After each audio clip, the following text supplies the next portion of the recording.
Welcome back to the Global Village Media Show. I'm your host, Dr. Douglas James Cottrell. Our guest today is Alejandra Brady. She has written the book, I Can't Make This Shit Up. Now, we know that might be kosher for a lot of other people, and for some it's not, but it's a catching title. And from so far, we've been talking about Feng Shui and how this lovely lady got from a traditional designer background into Feng Shui.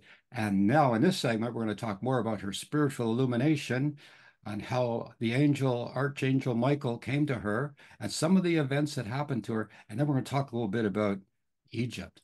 Okay, so here we are back in part two. And as we were picking it up, you mentioned in part one that Archangel Michael came to you. And like everybody else, Alejandra, I've heard this, an angel shows up in people's life, a shadowy figure. I have a picture behind me over there with an angel standing behind me. I'll turn that a little bit. You can see the orb up in the corner and then the white shadow behind me. Everybody that has an angel show up, uh, no, and they run away. They don't want to listen. Or when you get that divine inspiration, as you said, 5 times you were told by the divine that you're going to write a book. And you resisted, of course, like we all do. A bit of a stubborn thing, I call it, because I'm a pretty stubborn guy. It's like, no, no, no, no, no. You're not going to tell me what to do. But as you're on that path, I guess, let me say that's your awakening of awareness or your spiritual path. You quickly adapted that information from what you told us in part one, and you begin to follow the wisdom of the divine, which carries you forward in your life. And of course, you've seen many, many things. We're going to ask you about what it was that you can't make up from, from that point of view. But tell us, what was it like? What was his voice? What did he sound like? People are curious out there and they're wondering, you had an angel? Sure, you did. It's your imagination. All those things the naysayers say. But for those of us who are aware, we know it's a fact because it was the truth and you had the evidence of the truth because it worked out. So tell us a little Right. bit about how you got from Michael appearing and sort of giving you more than a nudge to write a book. It was an order. Yeah, I didn't want to use that word, but I literally just got told, well, again, I asked what my purpose was and I got given an answer, right? And I think that's the hardest thing for most of us is when we ask a question, do we really want to know the answer? Right? that's So that's exactly right. so I asked the question and I got given the answer. And it wasn't what I wanted to hear. I've never had, anyone who's known me my entire life up until the age of 50 knows that I've never once in my wildest dreams said that I wanted to write a book, that I wanted to be out here speaking on any or all of this, that I wanted to put myself out there. I had and I continue to have, a very beautiful life and very comfortable life. I get to travel all over the world and, we live well. So why was I going to rock the boat and do all this and potentially put myself out there and put myself out for criticism by sharing my story and all of that? I just have never had any desire to do that or AKA be famous or any of that stuff.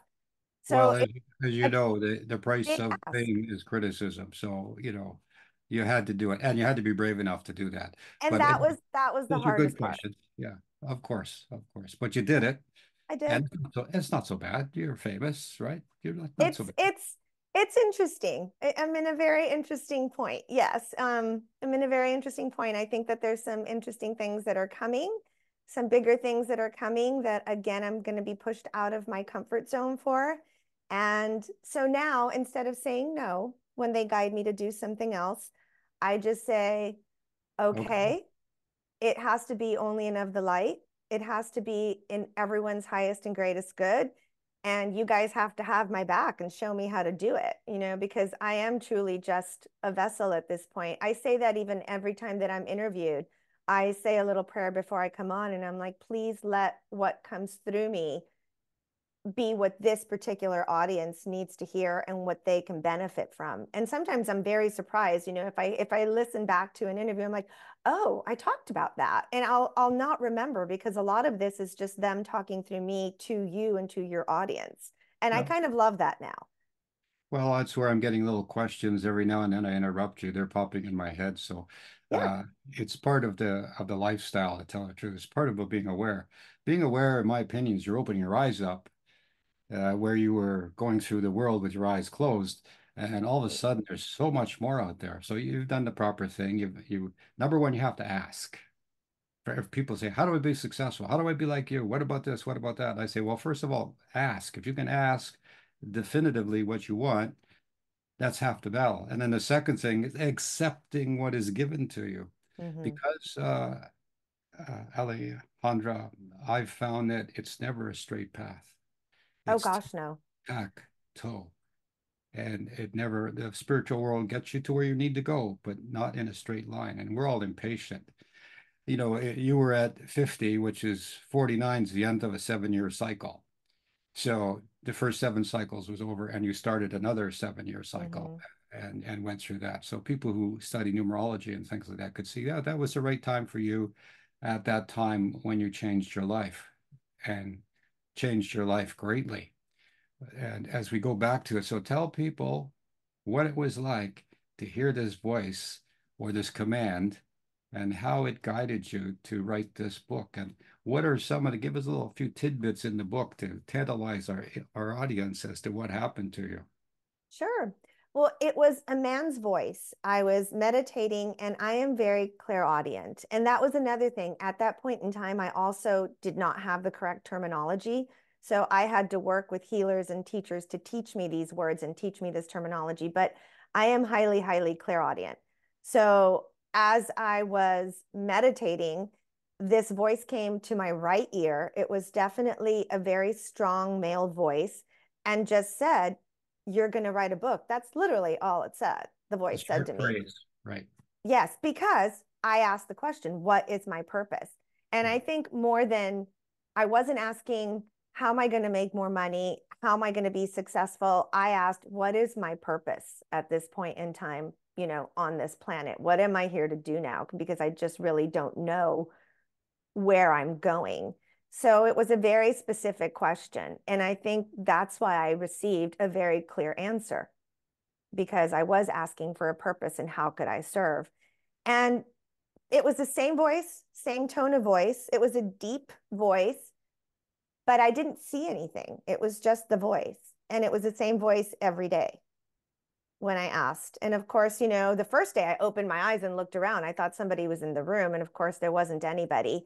And then when it kept coming back day after day, then I knew that something else was happening. And then I just simply asked again, "Who are you?" And that's when he just said, "Archangel Michael." Mm. And that was it. I mean, it wasn't like this prolonged conversation. It was, "You're going to write a book," and Archangel Michael. That was it. There weren't these long drawn out things. Okay, for people who are saying you're hearing voices, Yeah. like that, my over the years, my investigation is short phrases, always constructive. They say something, and then you have to interpret what it means, or you have to take it. They don't tell you you're going to do this and this, this, this, and this, this. No, they give you you're going to write a book, and then they leave it up to you. And of course, being clairaudient, that makes you susceptible to hearing voices in higher realms or lower realms, whatever. Mm-hmm. And being a strong spiritual person, your aura is sticking out quite a bit around your head now. You're in a position where you're not going to be adulterated or influenced by lesser influences, put it that way. So you started off life. We should mention that you were adopted at I 5. was. I You was were, adopted at 5 weeks. 5 weeks. sorry, five There weeks. is a big difference there. Let's be Yeah. clear. 5 weeks. That's what it says in your press kit here. I just said 5. So anyway, people also like us, they start off with sort of humble beginnings. And you were adopted. And then one of the joys that you write in your press kit is that you found your biological family again. How did that go? They found me. So my it went well for a minute until it didn't. And Ah, that's also part of this journey. They found me when I turned 40, actually when I was 38. Between my 38th and 39th birthday, my mom dropped dead of a heart attack and my dad died because my mom died. So I had buried both my parents between 38 and 39.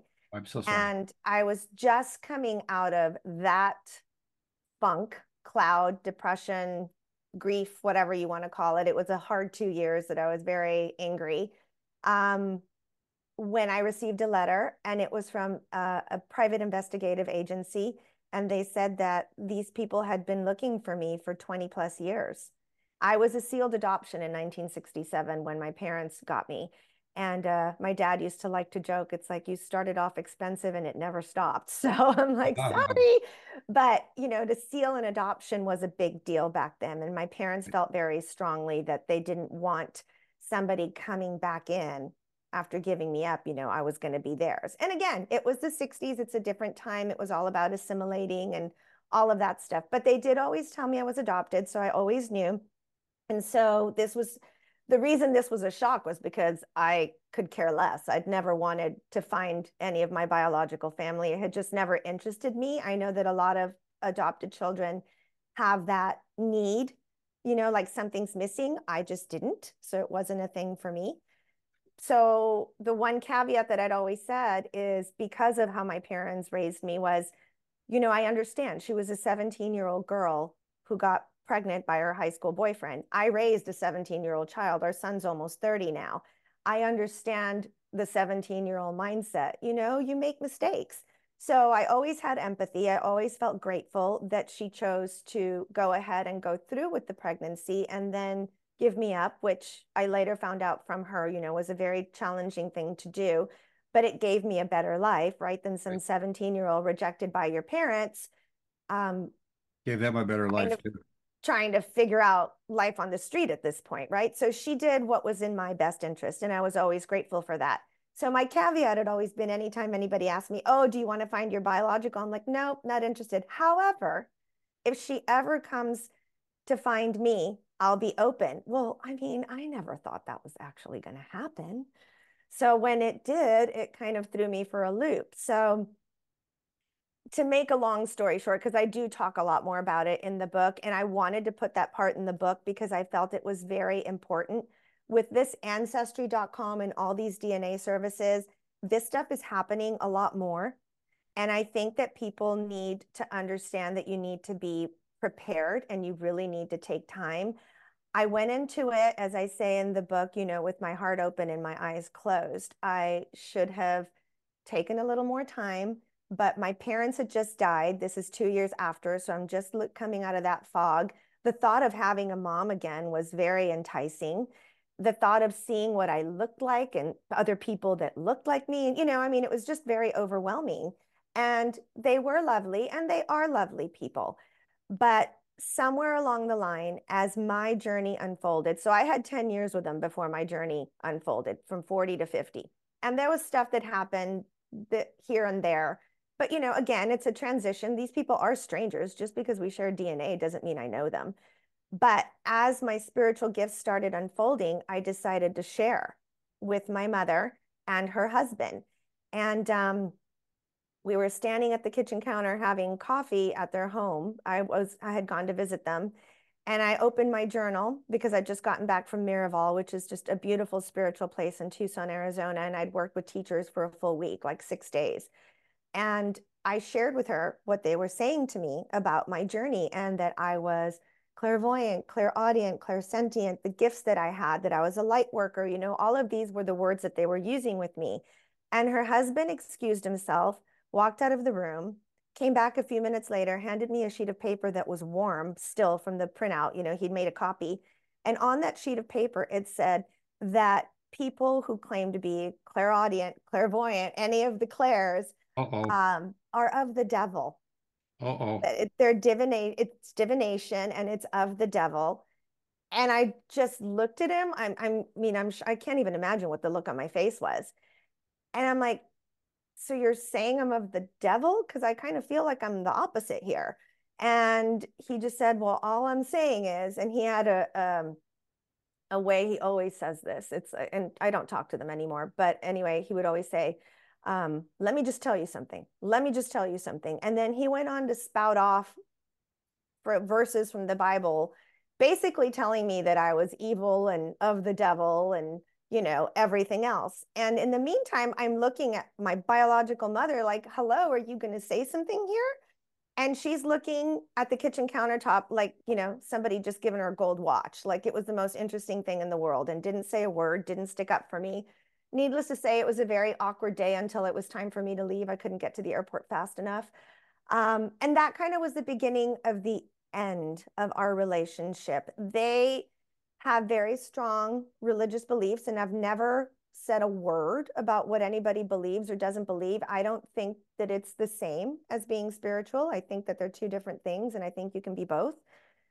But they just started saying stuff like that to me, and it just no longer felt aligned for me to have them in my life after a while. Okay, well, to give you some peace, my intuition is that your stepfather is a narcissistic person. Oh, 100%.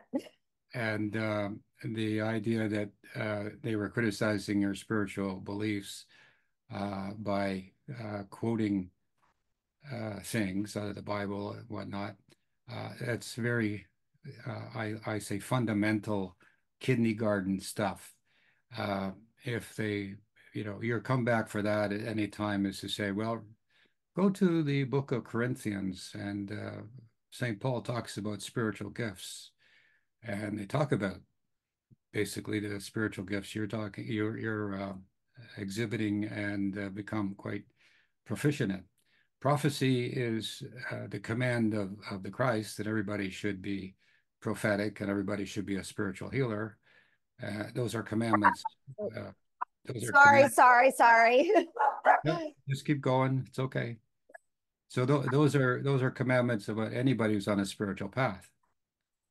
Your stepfather being quite rude to you isn't being spiritual at all. In fact, it's counterproductive because what he effectively did was drive a wedge between his wife and you again. And you So, know what? That's okay. Actually, I think in the end that was okay because she was not going to pick me. well, she couldn't. Yeah. When you live with, that's why I'm trying to give you a little intuitive impression here that when you live with a person, I mean, I was watching this in my mind, him going to the other room, getting the Hmm. photograph, coming and giving it to you. Uh, um, Nobody who would be polite. He's not a member of your family. This was between you and mom. As a matter of fact, he shouldn't have been there on guard, watching over her, et cetera, et Right. cetera. Right. So she couldn't say anything. People, women in such situations as that are in great difficulty. So your mom, no matter what she felt for you, wasn't allowed. And of course, this is a person who's ruling by, you know, I'm Yeah. right, everybody else is wrong. Now, the reverse of that, again, I'm mentioning this to you to give you some comfort from my intuition, but also the people listening to this around the world. In my shows on the Global Village Radio Show and my YouTube shows and things like that. I mean, I've been doing this for 50 years myself. It's that this is Alejandra. This is a rite of passage. Right. It's part of the journey. They have to the past has to criticize you, and try not to blame your mother for not sticking up for you. Just kind of say she wasn't brave enough, and then And I just do. I agree with you. I do feel that. I think when I write about it, it was in that moment, right? And I was 51. I'm going to be 57. I feel differently about it at this point in time, understanding and healing. But in the book, I wanted it to be how I felt at the moment because I thought that would be most beneficial to the reader because I'm not the only one that's going to experience that, right? I mean, that's anybody right. going through a journey is going to experience that. And I wanted them to understand that, part of this journey means you're going to lose some people in your life too. Sadly, Yes, it's sad but true. And it's just part of absolutely. it. And some will come back.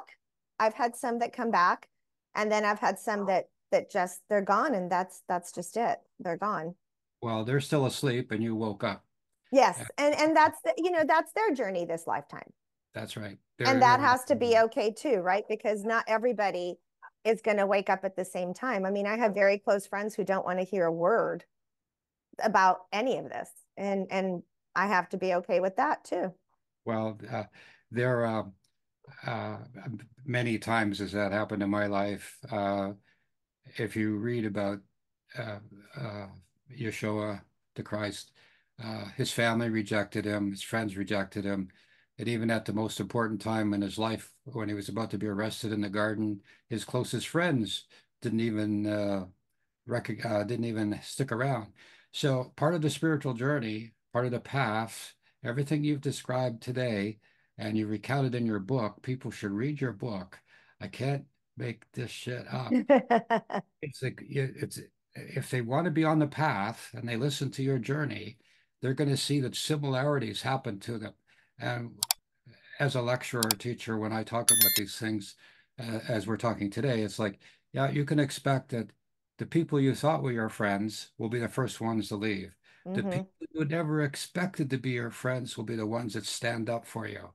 And I see your agreement with that. It's part of the way to be on the path. So, as Michael's saying to, you're going to write a book, what happened to you as a spiritual teacher and example, people reading your book would have said, yeah, that happened to me, especially people who have been adopted and they feel like they've lost something. Well, my answer spiritually is you weren't supposed to be there. You were supposed to be here. And that's why you went from one country to another, one family to another, because your spiritual family is where you're supposed to be. And by the way, your soul knew all about it before you came here, that you were going to be adopted, you were going to be with this other family, and that you're going to write a book. But ever listening to you today, Alejandra, not to make your head swell too much, but you know, you're on a divine path, and things that have happened to you only happen to special people. They don't happen to everybody. Everybody gets a little glimpse, but you've been gently pushed forward, and you obviously have a very important story to tell. And so, as we go back a little bit to some of the details in your book, that has to be heart-wrenching. It's truthful. Sounds to me like you didn't put any veils up. You, with a title like that, you had to tell it like it was. So you've had a very interesting karmic life. And for people listening to it, the book is called You Can't Make This Shit Up. How many times have you said that, my friends, in your own life? When something happens, here's somebody who's had um, a real journey. I won't say uphill, it was eventful. But look at you. You're doing well. You have a career and now you have a mission. Do you ever think about that? That the cosmic learning about feng shui, being clairaudient, or clair well, I guess clairvoyant a little now. Do you have dreams and things like that, by the way? Oh, when I was young, I could see people. And that kind of went away after as I, You I mean, closed it off. I closed it off because I had a dark experience. you mean But spiritual people, you mean? I mean, I see dead people, Yeah, yeah. But I'm back to being a little bit more clairvoyant again, but not the way that I was when I was younger, for sure. So right now, my strongest is still the clairaudient, and then claircognizance. When you just know shit because you know shit, you just do, and you can sit and watch something happen right in front of you and go, yep. And there was just nothing that you could do about it. And you just sit there and smile because you know it's going to happen. And every once in a while, I'll say something to my husband and he'll be like, don't ruin it for me. I'm like, Yeah. okay. I know you're probably one of those people that somebody's telling you a joke, and halfway through the joke, you start laughing, right? And they say, do you heard this joke before? I say, no, I just got the punchline now. Oh, So, TV shows and movies are ruined, because I'm like, well, the first 5 minutes, I'm like, do you want me to tell you how it ends? He's like, stop it. well, those are all the same source of awareness. All those different titles, clairsentient, clairvoyant, Mhm. whatever, they're all the different facets of the same thing. It's being aware. And so as people progress, as I've found, you develop all these different spiritual abilities. And when you're talking to Michael and spiritual beings, when you talk to somebody who's never happened to them, it's not in their mind yet. First thing they say is You're fear, crazy. fear, fear, fear, fear. The Hmm. devil, devil, devil, devil. And when Christ was asked about that, that's where it comes up. Can a mustard seed be anything but a mustard seed? Is a mustard seed a rose? Whatever you are, you are. And our fundamentalist believing friends, these are the people who are the scripture people. They don't have any spiritual gifts of their own. Therefore, their awareness is not on awakening. they can't comprehend. And here you come with Feng Shui master, uh, being able to know things in advance, being able to talk to, I call them ghost people, because one day you and I and everybody else is going to be a ghost person. Our body Mm-hmm. is set aside. We'll be roaming around saying, so where's the roadsides? Which way? And so, as again, you're profoundly talented. The book is called, you can't make this shit up. The author is Alejandra Brady, and they can get a hold of you by going to alejandrabrady.com. Is that right? Mm-hmm. That's correct. Okay. So let's hold that thought. We're going to be right back with this amazing author.